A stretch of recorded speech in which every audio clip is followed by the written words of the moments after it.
सत्संग से सोधी आवे, नहीं जीव 84 में जावे। सत्संग से सोधी आवे, नहीं जीव 84 में जावे। अब मेटो द्वेष और राग, हो राग या उम्र बतेरी जाली। अब मेटो द्वेष और राग, हो राग या उम्र बतेरी जाली।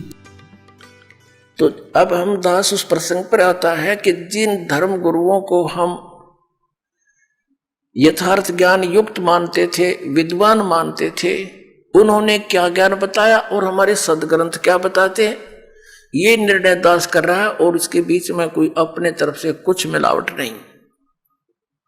जो सत साधना वो सदग्रंथों में लिखी है, और जिससे मोक्ष होता है वो सदग्रंथों में लिखा है। जिससे जीव के आने वाली आपदाएं कटती है, समाप्त होती है, वो भी सदग्रंथों में लिखा है। और उससे हटकर जो हम साधनाएं कर रहे हैं उससे कोई लाभ होने वाला नहीं, ये भी प्रमाणित कर रहा है। अब प्रसंग चल रहा है कि पवित्र हिंदू धर्म के धर्मगुरु आदि शंकराचार्य जी का उस समय जन्म हुआ जिसमें यह जैन धर्म बहुत फैल रहा था। और यदि उस समय आदि शंकराचार्य जी नहीं आते तो पूरा भारतवर्ष भी चीन की तरह नास्तिक हो जाता, कम्युनिस्ट बन जाता। अब चीन का नास्तिक होने का कारण क्या है कि महात्मा बुद्ध एक पुण्यकर्मी प्राणी थे और वे विष्णु लोक से आए थे, स्वर्ग लोक से आए थे। अब जो स्वर्ग में सुविधाएं हैं उनको यहां कहां, आत्मा के अंदर वो कसक रहती है।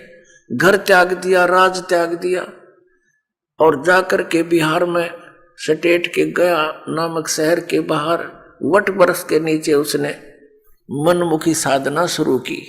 काफी समय तक निराहार बैठा रहा, हाथ पैर हलने बंद हो गए, कंडम हो गया, मृत्यु के निकट पहुंच गया। किसी माई ने उसके मुख का खीर लगा दी कि यूं मरेगा। कई दिन हो गए कुछ खाया ना पिया, तो उसने धीरे धीरे वह चाटनी शुरू कर दी। पहले दिन 10-20 ग्राम, अगले दिन 50-60 ग्राम, तीसरे दिन आँख खुल गई और उठ कर चल पड़ा। और फिर उसने विधान बना दिया कि starvation could not lead to salvation, भूखा मरने से कल्याण नहीं होता। ये उसका अनुभव था। और पहले किसने कहा था तू हठ योग कर ले, वो भी तो तेरी अपनी ही सोच थी।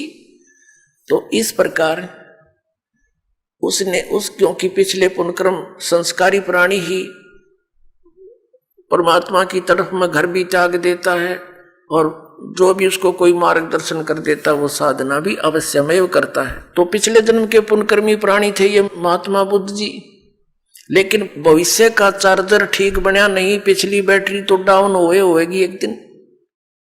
पिछले पुण्य थे उसके, उस कारण से वो खूब वक्ता भी अच्छा था, उसके वचन में भी शक्ति थी, बहुत से लोगों को प्रभावित भी कर दिया। एक विशेष शरीर पर यदि कोई विशेष बाणा वेशभूषा बना लेता है समाज से हटकर, तो आम आदमी प्रभावित हो जाता है, बड़ा महात्मा होगा। और जब ये आए थे 3000 वर्ष पहले लगभग, उस समय तो और ब्लाइंड फेथ करने वाले प्रजाजन थे, तो उस पर बहुत विश्वास किया। उसकी बातों को सुन सुनकर सब बौद्धिष्ट होने लगे। और फिर क्या हुआ कि उनके द्वारा, महात्मा बुद्ध के द्वारा बताएगी वे ऑफ वर्शिप, पूजा का मार्ग, पूजा की विधि, वो शास्त्र अनुकूल ना होने से किसी को आध्यात्मिक लाभ होया नहीं। आकर चल कर 100-200-400 वर्ष के बाद सब ने ये मान लिया कि भगवान है ही नहीं, अपना करो और खाओ बस। ये है कम्युनिस्ट सिद्धांत कि कोई भगवान नहीं, ये अपने आप बनता और बिगड़ता है, कोई कुछ नहीं आप रहे, जीव अपने आप ऐसे नष्ट हो जाता है, भगवान है ही नहीं। ये तो चलो उनके सोच है, बाकी यथार्थ ज्ञान इससे बहुत भिन्न है। उस समय जो महात्मा बुद्ध का जो बुद्ध धर्म फैल रहा था, आदि शंकराचार्य जी का जन्म हुआ। ये शिवलोक से आए थे, शिव जी के विशेष कृपा पात्र गण थे। ये केवल 32 वर्ष रहे थे और 32 वर्ष के अंदर ही इन्होंने 10 प्रकार के सन्यासी तैयार किए और 4 ऐसे मठ बना दिए, पीठ बना दी और उन पर निर्धारित कर दिए 4 अपने सुयोग्य शिष्य कि आप इस धर्म का प्रचार करो जो मैं बताता हूं। उन्होंने क्या ज्ञान बताया? अब हमारे साथ क्या हुआ कि आसमान से गिरे और खजूर पर अटक गए, रह गए लटके के लटके। तो हमें क्या मिला? हाँ, इतना अवश्य मिला कि भगवान की आस्था बनी रही। यदि बौद्ध धर्म आ जाता तो हम राम का नाम भी नहीं लेते हैं। इतना तो उपकार दास आदि शंकराचार्य और वर्तमान में जितने भी उनके पीठाधीश्वर हैं मानते हैं कि उन्होंने कम से कम भक्ति को जीवित रखा। लेकिन कहते हैं ना, वो थोथा भूस ही कूटते रहे।